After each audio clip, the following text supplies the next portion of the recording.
So, while I am a huge proponent of homeschooling, I'm willing to admit that there are some harder parts of homeschooling as well. Some might even consider them cons of homeschooling.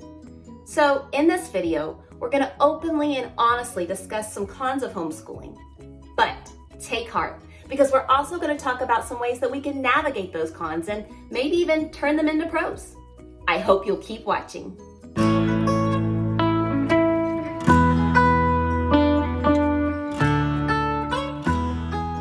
Hi, my name is Emily, and welcome to part 2 of the pros and cons of homeschooling. If you missed our last video, I'll leave a link in the description below. In that particular video, we discussed the pros and the benefits that come with homeschooling. But today, we're going to discuss and talk about the harder parts of homeschooling, what some call cons. You see, I personally believe that the pros outweigh the cons for our family, and that's why we homeschool. But I thought it was only fair to give you both the good and the bad of homeschooling. So that way you can decide if homeschooling is right for your family. Maybe you've been homeschooling for a while and you just need some encouragement, a reminder of how you can navigate those cons. Well, either way, I hope you're able to find some encouragement and some useful information in this video. All right, let's get started. Con number 1 is the fact that honestly, homeschooling can be a lot of work. There can be a lot of research and planning and preparing that's involved. Whether it's researching and trying to decide what method would work best for your homeschool, or maybe it's trying to figure out what one of what seems like hundreds of curriculum would work best for your child. Maybe it's just the every day-to-day planning of what you're going to do each day, in what order, or morning baskets, or read-alouds, or extracurricular activities. There's a lot to plan and think about, and it can be a lot of work and overwhelming. But here's some good news, because I truly believe that now more than ever, there are way more resources to help with this. All you have to do is Google homeschooling methods or homeschooling curriculum, and it really will give you detailed specifics about each method and each curriculum. And so you can go through and look at the curriculum and see, okay, this works best for a kinesthetic learner. I know that's how my child learns. Or maybe you can look at methods and be like, that's what I want our homeschool to look like.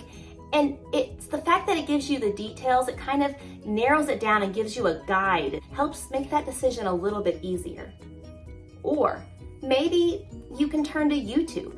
I mean, seriously, I really did get so much information and a lot of encouragement from YouTube when I first started homeschooling. Videos like a day in the life or a plan with me or even curriculum reviews.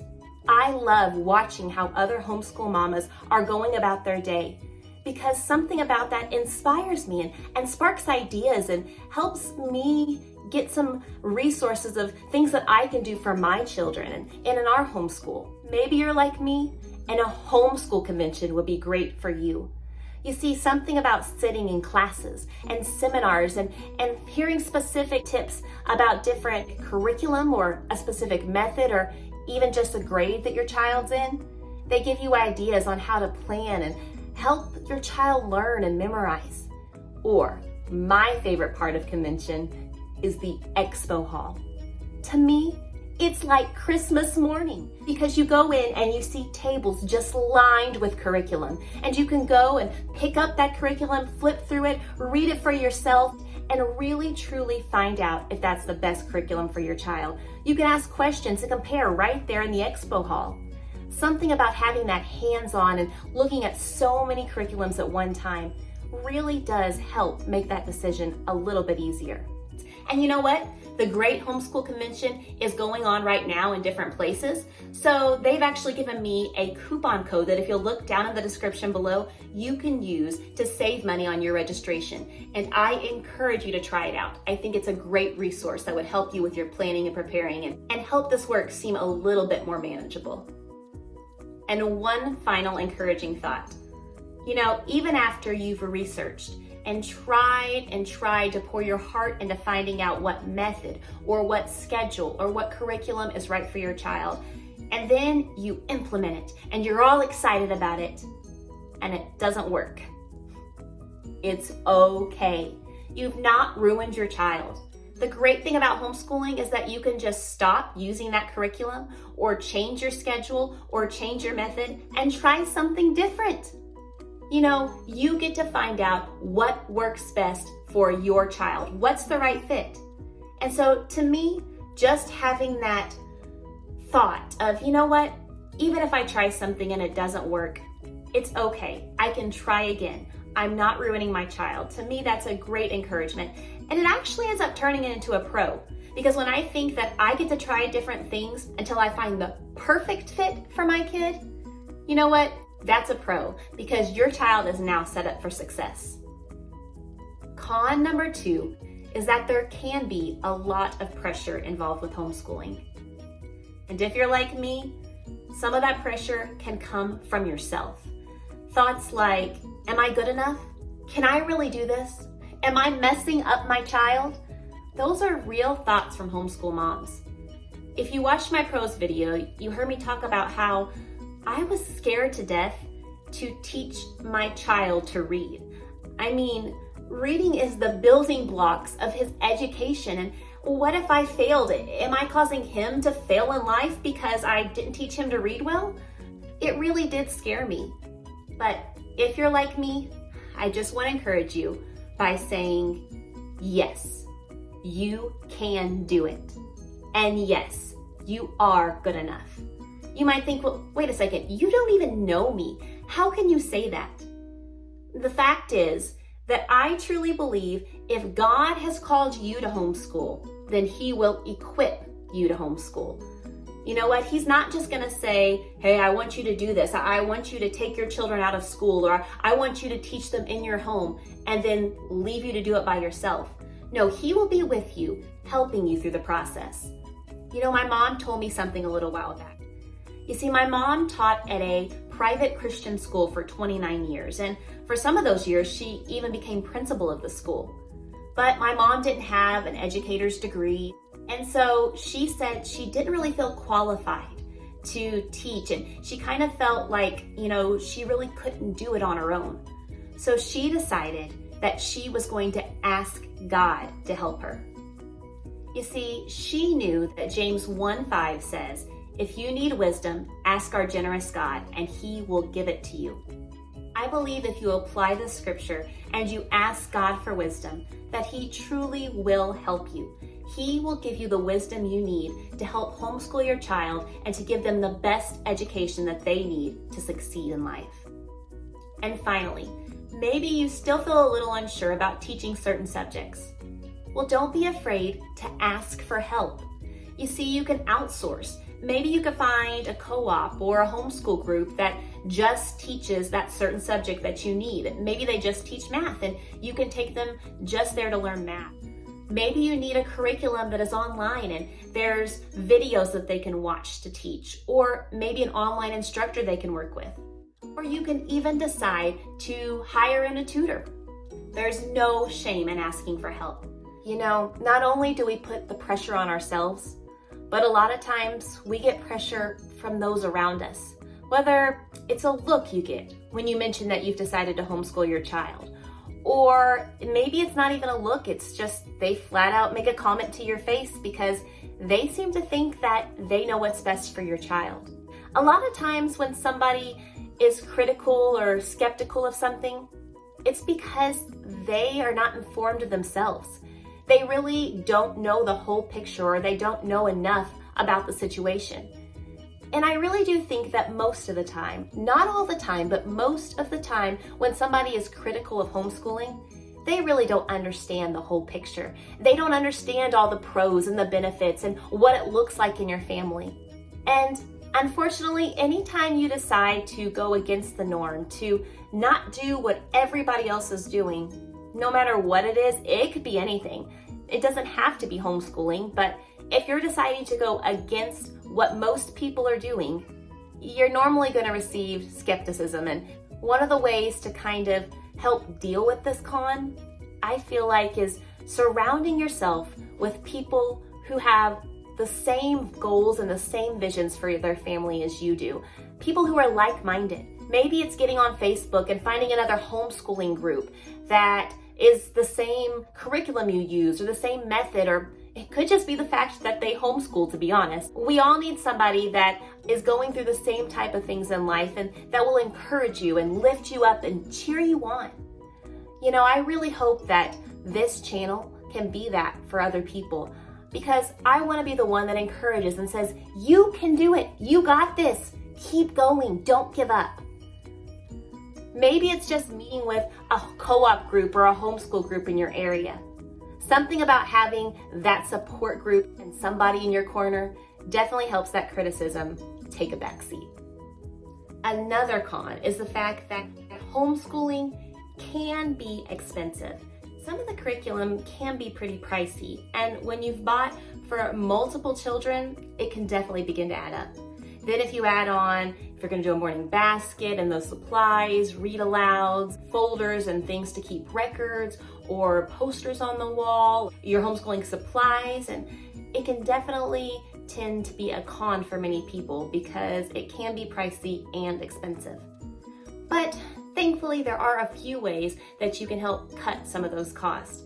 I'm in the middle of actually working on a video right now that should come out in the near future about homeschooling on a budget. And so I'm excited to show you in depth some ways that you can cut costs and save money on your homeschooling journey. A few of those ways are maybe the fact of if you have multiple kids, you can find a curriculum that you can use one curriculum and do it with your whole family. And there's great curriculums to do that where you can maybe like a gather round, or I know some people do that with the good and the beautiful, and they take one curriculum and they use it for multiple ages. And so it kind of helps cut the cost when you're not buying separate curriculum for each one of your children. You can do free printables. I know some curriculums have actual free curriculum that you can print off and use for your child, or buying used.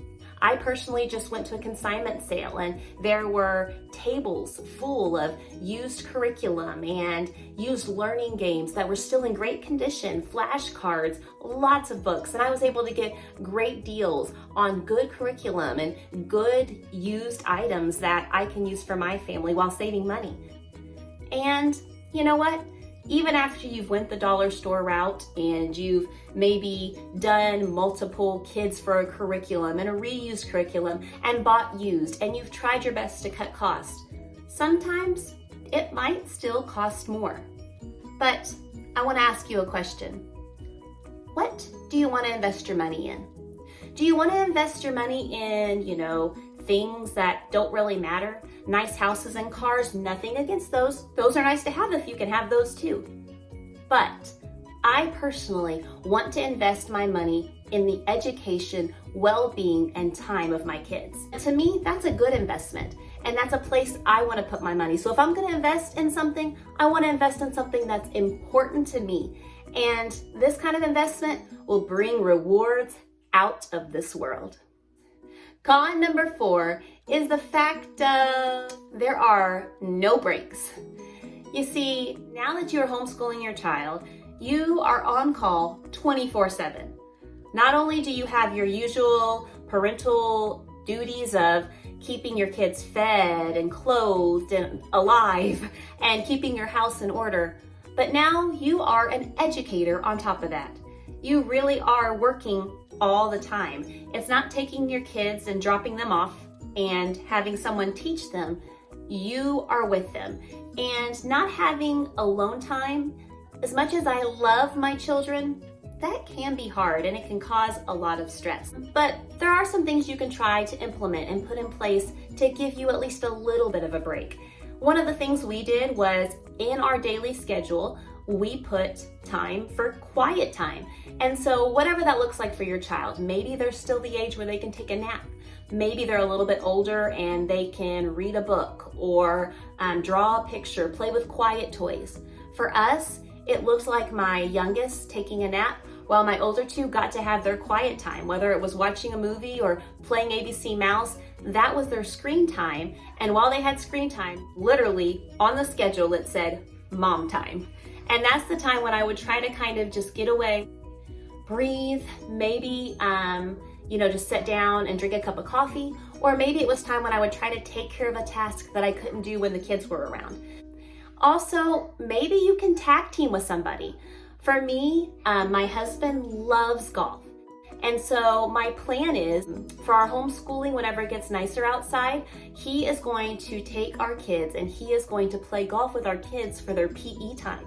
Also, he's a lot better at science than I am. So throughout the year, we're planning on him doing science experiments with the kids and teaching them different things about science when he has time and he's off work. And so that gives me a little bit of time while they're doing science to kind of step back and take a breather. And that's so important. And then, you've probably heard this one before too, but honestly, a bedtime is so important. I know it's a little bit easier when you have younger kids maybe, but having a specific time where your kids need to be in bed, we've tried to make that at 8 o'clock where all of our kids are down and asleep. So we have time. That's normally when we get some decaf coffee, something hot to drink, turn on a movie, and just kind of be lazy for the evening. And I love that. I love having time to just unwind. And so all these things, quiet time, nap time, tag teaming, trying to help yourself be able to get some breaks is so important for you and for your kids. Everybody's happier whenever you've had time to just unwind. And finally, con number 5 is probably the most talked about con or perceived con in the whole homeschooling world. Can you guess what it is? You're probably thinking socialization. You see, a lot of people are worried about, well, if my kids are homeschooled, how will they learn to socialize with other people? Or maybe they're looked down upon. And that seems to be one of those criticisms. One of the most I've heard is about, well, how are you going to socialize your kids? And you know what, to be honest, thankfully, I'm not too worried about this one. I feel like my kids are learning to socialize just through everyday life. I mean, when they go to traditional schooling and they're in a classroom, a lot of times they're in a class with kids that are their age, their same age, all in that class. And so while they're learning to socialize with kids their age, when they graduate and they go to trying to find a job or they go just living their lives, you know, of going to the grocery store or the post office, are they always going to be around kids that are their age? No. They're going to be around some that are older, some that are younger, and yes, a couple, maybe some that are their age, but they're going to be around people from all different age groups, all different walks of life, and they have to know how to socialize with everyone. And so I feel like there is a pro for homeschooling because some of our learning is going places and just doing everyday errands. And so we every day are socializing with people that are older and younger. And some of the ways you can also add in socialization groups is maybe your children are in a youth group. My kids are part of the youth group, but not only do they hang out with the youth, but then the youth come up and have church with the adults as well. And so they're around the adults. Maybe it's through sports. There's other drama groups. My son is in a play right now. Great thing for socialization. He's in it with kids from kindergarten all the way through a senior in high school. He's socializing with. We have, my daughter's part of a music group. She socializes in our music group. They're part of a 1 day a week preschool, and there's 3 different ages there that they socialize with. So I feel like sometimes, to be honest, sometimes I feel like my kids get even more socialization. But that's definitely an encouragement if you're worried about that or have that fear. So today we've talked about 5 cons of homeschooling. As I mentioned before, homeschooling isn't always easy. There are definitely some hard parts too. But I hope through this video, you've received some encouragement and maybe even some tips and ideas of how you can navigate those cons. Homeschooling isn't always for everyone, but hopefully through these videos, the pros of homeschooling and the cons of homeschooling, you've been able to get a better idea of homeschooling and decide if it's the right fit for your family. I will say I am so thankful that we chose homeschooling, and it has been such a huge blessing to our family. Thanks again for watching. If you would you hit that subscribe button? That would be such an encouragement to me. Also, like this video and comment down below, can you think of another con that maybe I didn't mention, an encouraging thought or idea of how you can navigate that con as well. I want this channel to be a place where we can come together and encourage each other. Thanks again for watching. I'll see you next time. Bye.